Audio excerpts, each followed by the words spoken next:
China, and welcome to Voices of Truth One-on-One with Hawaii's Future, brought to you by the Kiwani Foundation. I'm Ahu Keikahu Cardwell, and here we are today in Honolulu, and we have a fascinating guest on the show, so let's go on over here and meet him.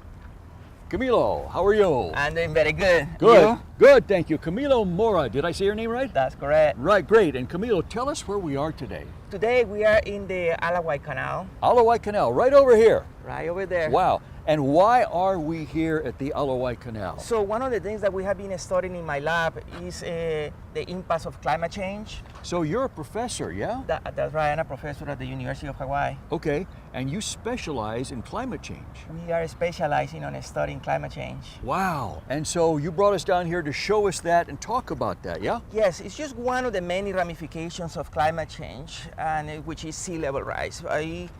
Usually climate change is a lot of stuff happening at the same time. You know, normally people think about just the planet getting warmer, but it turns out that as the planet gets hotter, you start melting the ice, the water start getting hotter, so you get sea level going up, then you get heat waves, like the ones that are happening already, then you get storms, like those hurricanes in the Florida coast. All of these things are climatic changes that are happening as a result of us producing more greenhouse gases. Wow, so climate change is not just one element, it's many elements working together that produce many different kinds of effects. Exactly. Wow. Exactly. And the other thing is, what is causing climate change? You know, normally people think about us driving cars producing CO2.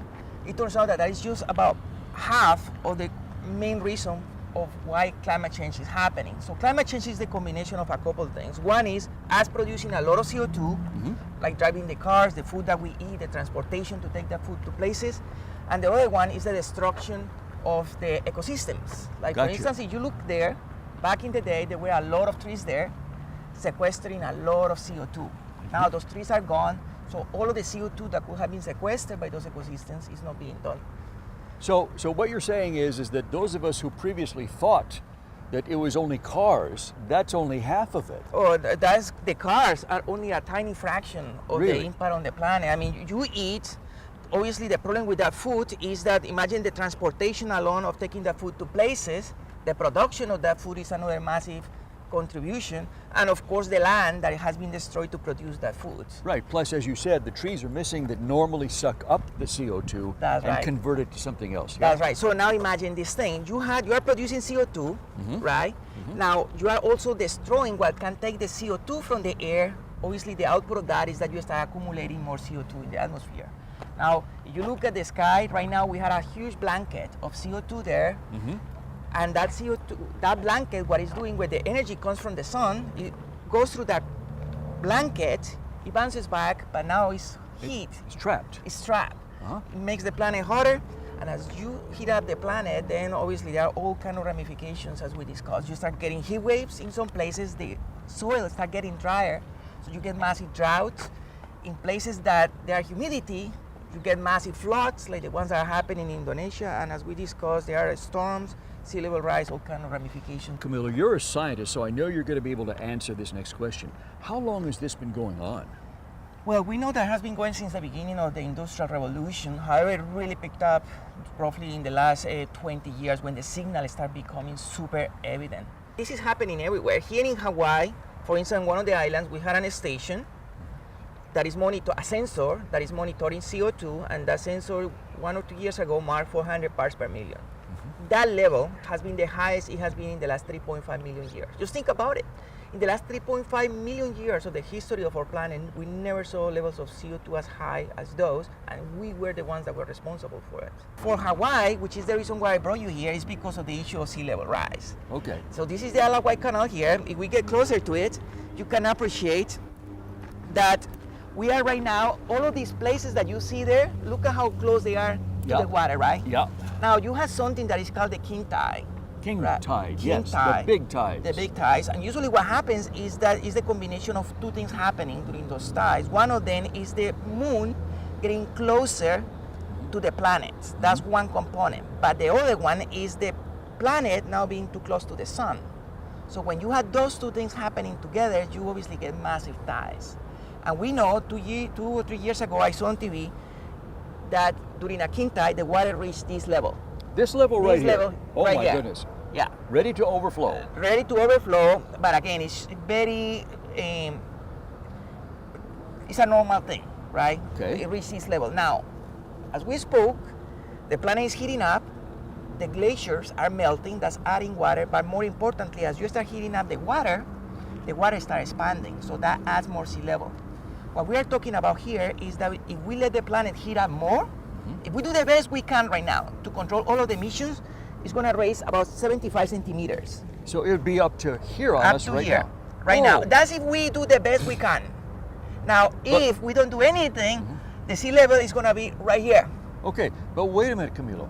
If the sea level rises to right here, that means that all of Waikiki is flooded, yes? Everything in Waikiki is going to be flooded. Underwater. And now it may Underwater. only be 3 or 4 feet, but everything is going to be underwater. Yes, there is a professor at the University of Hawaii, Chief Fletcher. He has developed all of these models, and it's super neat models because you can actually just look on a map what will happen if you increase the sea level by 75 centimeters, 3 feet, and all of this area will be inundated. But again, the thing that is remarkable for me is that even if we fix it, right now the sea level is going to be at this level. So in 100 this years, one's for sure. for sure. Okay. Worst case We're scenario. just working on this one right now. I mean, in 2100, we'll be doing this interview underwater or swimming. or in way a up canoe. there. Or way up there. All the way up there. Yeah. Usually when the mountains start going up. Now, this is the thing though. That area over there generates on the order of over $3 billion a year. That's the last In tourist income. in tourist income. Uh-huh. Now, you can imagine what it will be on the economic impact of that on the economy of the state. In Hawaii, another problem is going to be water intrusion. So obviously, we take water mostly from underground. So on the islands, you have two forces fighting. One is fresh water that normally is above. Salt water is on the ocean and it's denser, so it sinks. So you have these two forces of water, and we take all water from the fresh water on the island. Obviously, as the sea level goes up, what it means then is that the water, the salt water, can get inside, And contaminate. contaminate. Wow. It's called infiltration, and unfortunately, the problem with that infiltration is that makes water completely useless. And even if you can still drink it, it has been found that creates a lot of problems with pregnant women. So these places on Bangladesh, India, all of these places that are super close to the ocean, they have been finding signals of seawater on the water that they drink. And it has come with a lot of problems with the babies that are born from that thing. And the medical explanation of that apparently is related to the fact that you are drinking a lot of sodium from the water. In my opinion, living for me in the United States has been interesting because it makes me realize that we are living on a movie. We think that bad things are happening somewhere else, where in reality that's happening right here, right now. I'm telling you, if you go to Texas or Florida right now and were to speak about climate change to them, they will think that this is something that is happening in the South Pacific, in Africa. They never expected that they were going to be hit by a 100-year flood or by a Category 5 hurricane, right? So no, these things are happening right here in the United States. Then you get a heat waves in California and New York. Then you get a massive drought in California. So these things are right here in front of our eyes. As a Colombian myself, I grew up in a farm. We cut trees like nobody's business there, and it took me a PhD. Years of education, a bachelor degree, then a PhD, postdoc, and now a professor, studying like nobody's business to now finally see the light with how bad this is. So even you didn't see that years Oh, ago. no way. I'm telling you, in my farm, I grew up in a farm, and there were sometimes trees that were in the middle. You know, we were in the middle, we were needed to plant something there, the tree was there, we just went and cut it. This day, if you were to cut a tree on my farm, I mean, that's it. They might love you very much in there, but they will kick you out. You know, like every tree in the farm right now, where I grew up in Colombia, every tree, we don't need the farm anymore, by the way. So back in the day, the farm also managed to give us the food that we eat to sustain us. There was a moment when we all managed to get some income, so we didn't need the land anymore, so we started restoring that land. So for 20 years, that land gave us all what we needed. Now we are paying back, and now my mom started planting trees in there. She planted maybe 100 trees, now she has like over 10,000. There are 1,000 species of things in that farm. 10,000 trees. And she didn't plant them all. She only planted a few of them because, as I point out, what happened is as soon as you create a canopy, Uh-huh. You create the landscape at the base for other trees to come in. You also generate this habitat for birds. Birds, yeah. And animals that come and eat things, Right. and they throw the seeds, and Right. now you have more trees coming Right, up there. right. So all you have to do is start it. Start And the it. rest of it takes care by itself. yeah? That's right. Wow. It's like in Colombia, we had a car that was called Renaults for, Yes. Uh-huh. and those cars were pretty good, but you needed to push them to turn them on, but once they were on, they could take you places. Mhm. So we need to do the same thing with ecosystems here. They need this massive help initially, but once you push them, they can sustain themselves. Wow. You know? So what we need to do is just give that initial push. That initial push. Every one of us produce CO2. The clothes that we wear, the food that we eat, the travel that we use, that generates CO2. You can calculate that CO2 now. So what I'm suggesting is for you to start reducing that CO2 that you produce by becoming aware about it. And the other one is for you to start helping restore ecosystems so that those ecosystems start taking the CO2 that you generate. To So reverse it. now you look at all of those mountains here in Hawaii. Unfortunately, we're not in the best place to see it. You get a lot of landscapes that are crying out for people like you and I to go and plant some trees in there. Over 80% of the land of the state has been damaged already. It's amazing, with 1 million people living in the state, those ecosystems are not in better shape. So what I'm asking is for us to generate a mechanism so that you calculate your CO2 emissions, about 20 tons a year, by the way, for the average American. That will take to plant about 20 trees. So all what is needed for you to become what I call carbon neutral is to plant about 20 trees a year, and obviously the less CO2 you produce, the fewer trees you need to plant.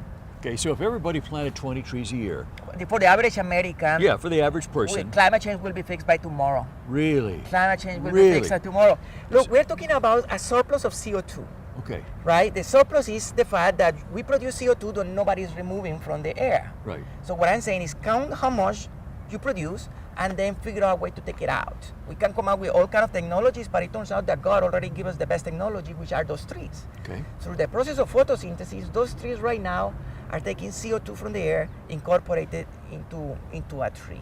So they are making the cleanup for us. Unfortunately, we need to plant the 20 trees, and it's not only about going and opening a hole. We ended up discovering that it's more difficult than we think. Planting a tree and ensuring that it survives, it will require you to at least commit a year to ensuring that those trees don't die. Sure, sure. All right, Camilo, let's say that everybody does plant 20 trees a year. Let's say they do that. Yeah. Does that mean that no matter what, even if we do that, the water's still going to end up here or not? Well, yes. Unfortunately, it's just like the Titanic. This is the analogy that I normally give about this thing. The Titanic, they saw the iceberg. Yes. The boat was still good. They saw the iceberg, but unfortunately, they were so big and they were going so fast. It was too late. I mean, they were trying to go backwards, sideways, and they just couldn't avoid that thing. Okay. Because of something that is called inertia. All right. So what we're talking about, if we plant those 20 trees per person, Yes. we're talking about preventing the water from getting up to here. Yes. Okay. And ideally, we can potentially make it lower and lower and lower. But unfortunately, we already commit ourselves to some disasters to come. This is way too late already. Okay. You know, the time for us to prevent this thing was maybe 10, 20 years ago. Yeah. Right now, as we see with the heat waves and the hurricanes, this is already upon us. Right. Okay, Camilo. So there's currently in Hawaii, there's like 1.3, 1.4 million people that live here.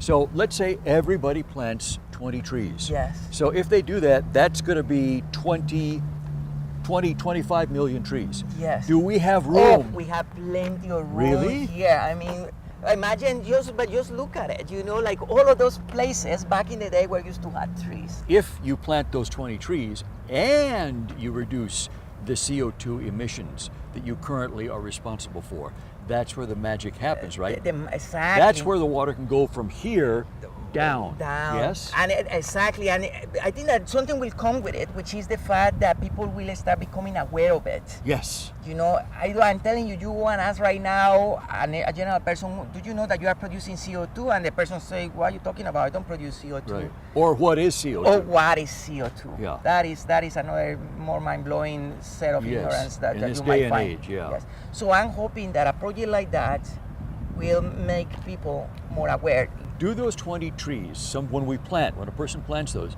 do they have to be big trees like this, or even smaller trees like this, or can you go to the nursery and get a tree that's this tall and plant it. Does that count? So right now we are starting a project. We have been working on this project for about 3 years here in Hawaii. It's called the Carbon Neutrality Challenge, and it's basically the concept. The Carbon Neutrality Challenge. Just I like that. Just like the ice bucket challenge. You remember that thing that people decided to take the challenge, whether you want to do it or not, it's something painful. What we want to do is to offer to people the opportunity to take the challenge to become carbon neutral for 1 year. Take the challenge. You know, when you walk into Hawaii and you get out of the airport, we want to be there saying people take the challenge of becoming carbon neutral this 1 year. What it takes is for you to calculate how much CO2 you produce and plant the trees sufficient to offset that emission. But do they have to be as big as these? Now, this is my other thing. You need to go and plant those trees though. One of the things that we had encountered, no, you can plant them small. Okay. Right? The problem of planting them small is that the soil in Hawaii has been so damaged already that it dries pretty quickly. So obviously the roots, if this is the soil and you plant a tree there, the root is going to be too shallow. Okay. Because it dries pretty fast, the roots never get water. So do we need to go to the nursery and buy trees that are like this big or what? Well, unfortunately, what you need to do is to plant the small tree and water it and ensure that there are no weeds. Those are the two main responsibilities. Okay. To ensure Water that and no water weeds. And no weeds, and ensure that that tree has roots that are deep enough so that it can get the water table, and that tree then is on your own. Okay. So imagine it as an investment. You invest on it for 1 year, and in about 5 years, it will remove the carbon that you wanted to be done to help you clear up. And then that tree is on his own. A study was done 2 years ago. They took satellite images, and they managed to count all of the trees on the planet. What they discovered is that every year, for every one of us, we cut about 2 trees. So instead of planting 20, we are cutting 2. Wow. So just to give you a sense of really the challenge that is ahead of us. But ensuring that those trees survive is the key, and we can do it, man. I'm working right now with school children. So we had 3 pilots that we had done with school children. We go and explain to them climate change. We make those kids cry for them to realize that us living here had meant the disapparition of other species, and that they can still do something to fix it. And then we take those kids with their parents to plant trees, and that's what we really want to do. And I mean, we have been trying to do that for a while there, but we encounter challenges though. Obviously, people come, they plant a tree, and then they forget about it. And you cannot ask people to come and water those trees all the time. So it took us about 2 years to develop, for instance, a watering device that you can put by your tree. You get a bucket of water and you leave your watering device in there, and now the watering device takes care of the watering. So for about a month, you don't have to worry about the water on that tree. Just plant your tree, put that thing in there, and your tree will be safe for about a year, for about a month. During that month, when you come back to fill out the bucket, you clear the weeds, and that's it. What we are doing is working with schools, and my master plan is to have groups of 50 people coming and clearing up a site, planting the trees. Then you sign up into our webpage, and the idea then is that if you have 50 people, 52 people, you only need to sign once. So during the 1 whole year, you just need to plant the trees. When you are gonna fill up the bucket, you fill up the buckets of your friends and weed up the site. But that means that in 1 year, you just need to go once. Wow. And what we need to do again is to make this easy. The restoration of ecosystems for Hawaii has proven to be very difficult. So instead of us making it the hard way, we need to take it slow and figure out what makes those things hard. And the watering was one, the other one is the maintenance. But I think that with the people and engaging people on this will be the way to make this happen. In 100 years' time, if we fix climate change, history books are going to be looking back, where did we fix climate change? And what we do have, we may be nice for the history books to say that the whole thing got fixed in Hawaii. How about that? That a whole state managed to become carbon neutral. Camilo, we've talked about environmental change for all of us. Let's talk about the change of environment for you, that happened to you. So you were born and raised in Colombia, yes? That's right. I come from a middle-low family in my country. I mean, basically, speaking about me being here is actually credit to my mom and to my dad. To in all fairness to them, they did have a big dream that they wanted to have their own piece of land. They got a credit from a bank. Back in the day, the government gave credit to people that finished university.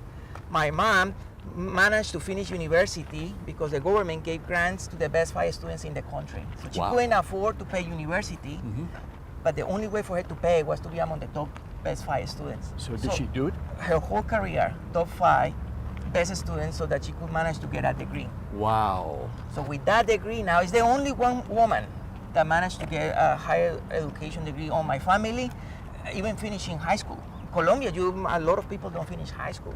So the reason why I'm standing here talking to you with a PhD under my belt is because of what she did back on. Because of your mother. My mother. She Wow. managed, again, top 5 best students. She got her bachelor degree. Now the government gave her a credit. It took her 20 years to pay it. It was a piece of land, nothing on it. She wanted to have a house, right? Obviously, we couldn't afford to buy the house. You know what she did? What? She had 5 kids. So what she did back in Colombia, when they demolished the buildings, all of the materials are thrown on the streets. Okay. So she bought these hammers and she put all her children, including myself, to clear out the bricks. The hammers and the bricks, now in our farm, there was a huge pile of bricks. But now to go from bricks to a house, you obviously need to hire a constructor to do it, right? But we couldn't afford to pay the constructor. So what she did, she hired a constructor on a weekly basis, and the only condition was that I help the guy to do the construction. You? Me. Okay. So I went And how there. old were you at this point? I was maybe 8 years old. 8 years old. 8 years Okay. old. All right. Now, what she did, 2 or 3 weeks later, she asked me, how are you with this thing now? Are you getting it? Are you getting it? She said, yeah, I get it now. By that Friday, she fires the constructor. So now you're in charge. Now I'm in charge.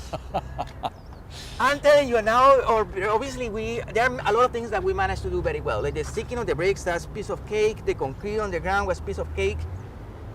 The tile on the wall, that was a piece of cake. But now finally, my sisters, my cousins and I managed to have our own house that we built ourselves. Even to this day, it's not the most beautiful house, but we have so much pride because even to this day, by the way, all of her children, she managed to now get them all the way up to university. No kidding. Every one of us No finished kidding. university. Wow. But Camilo, when you guys were young, like, 6, 7, 8, 9, 10 years old, you all built that house.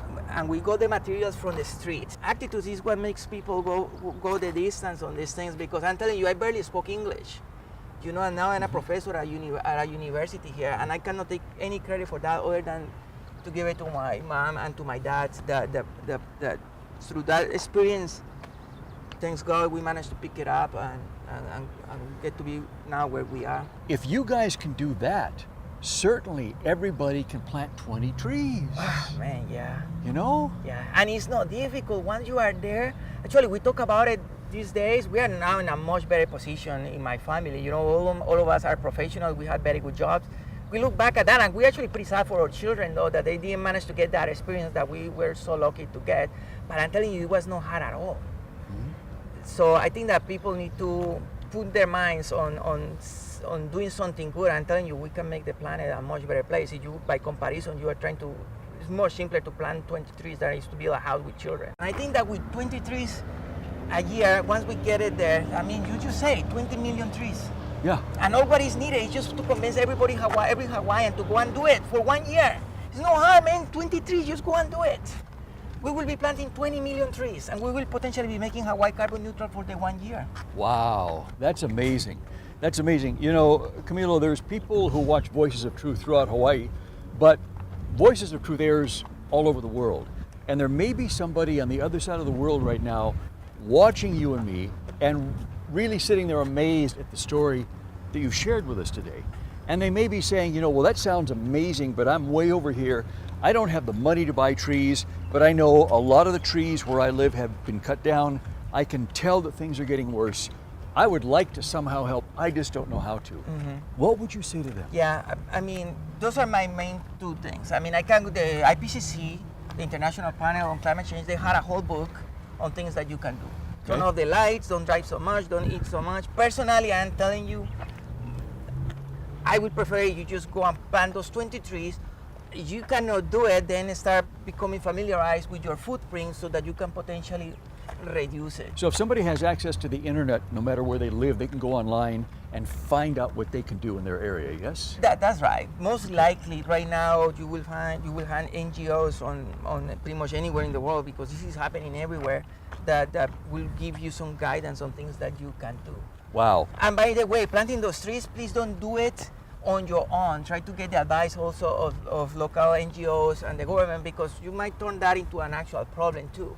Like for instance, in cities, if you start planting trees, sometimes they are planted on the wrong places, and then they are doing more damage than good, because it can break the roads, it can shortcut the wires, and on the land, you also want to be planting native trees. Native trees. Native trees, you know, those have been huge mistakes that we have made in the past, in which we planted invasive species. And once those things take on, that's it for that turned out to be a killer for the ecosystems as well. Wow, Camilo, what a wonderful message, what an inspiring message you've given us today. That's where we have to leave it. Thank you so much for taking the time to be on Voices of Truth.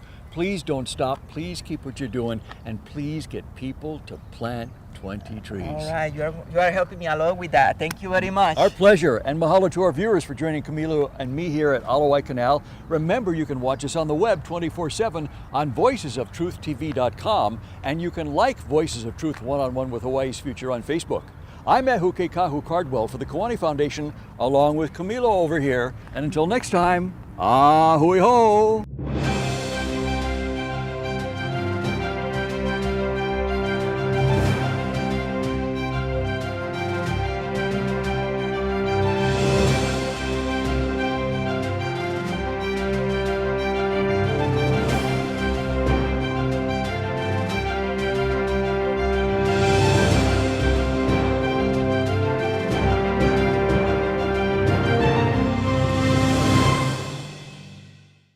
Mahalo for watching Voices of Truth One-on-One with Hawaii's Future.